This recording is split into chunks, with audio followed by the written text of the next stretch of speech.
you talk a lot about just going through that and digging that hole. You have to take a lot of imperfect, massive action.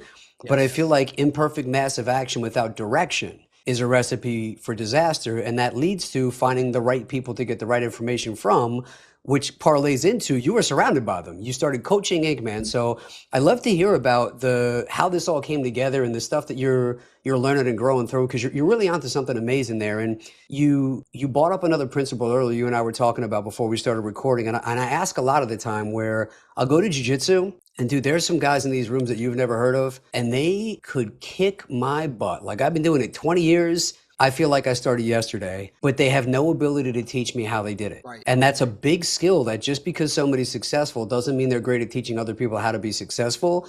And you're finding that right room. You're very selective of who's in there. There's a process to it. And just because you're in there doesn't mean you get to stay in there. You got to earn it. You got to check some boxes, but you're surrounded by some of the best coaches and leaders every day. Talk about what makes somebody a great consultant, a great educator, a great coach. So I have some news that maybe not everyone's going to be happy with, but here's what I found.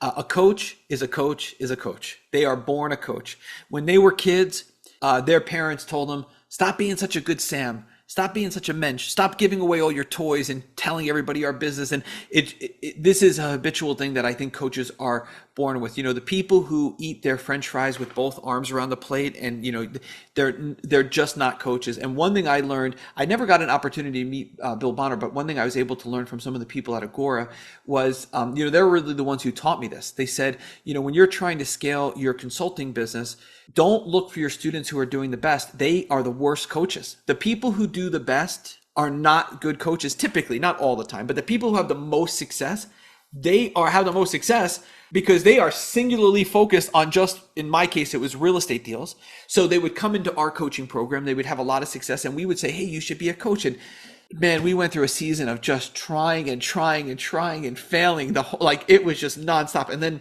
some of the amazing people at Agora who I got to spend some time with in Arizona, they were like, no. You're doing this whole thing wrong. They're like, go after the guy or the girl who is already coaching and help. And then we're like, oh, we know exactly who that person is. So that's how it changed for us. As far as Coaching Inc. goes, you know, yeah, it was back a few months ago, we put more people out of Coaching Inc. than we put in. But the whole thing about that, and I made those phone calls, right?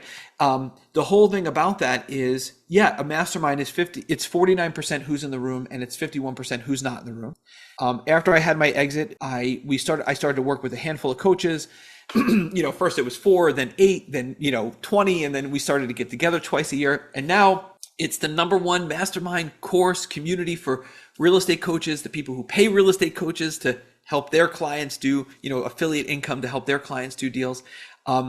And it's over 200 of the largest, most successful influencers, course creators, coaches, broadcasters, publishers in the whole country.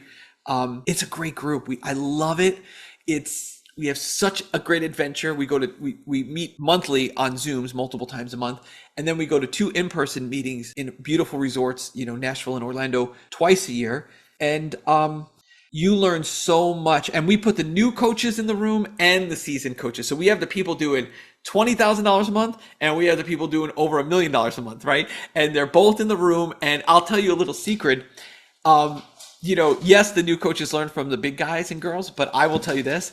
The secret is the big guys are learning more from the smaller coaches because the smaller coaches who are just getting started, they're on the new platforms that nobody has heard of before. They're innovative. They have a ton of energy, right? Sometimes the bigger coaches, they want to kind of sit on the success a little bit. So it's been a great adventure putting those 2 people together. And then when a new coach sees like one of our really big coaches, and I had to tell this quick story. It's 2 seconds, but we have a 2-level thing, and one of our new coaches was like, man, I learned under this guy and he's amazing. And I learned everything he's ever said and da-da-da. And I was like, oh, he's right over here. Let me go. And I took him. I was like, you should meet him. And he was like, his eyes open, and it was so awesome. I was like, bam, no, that's the room so we've worked hard on putting that room together. So it's a great adventure.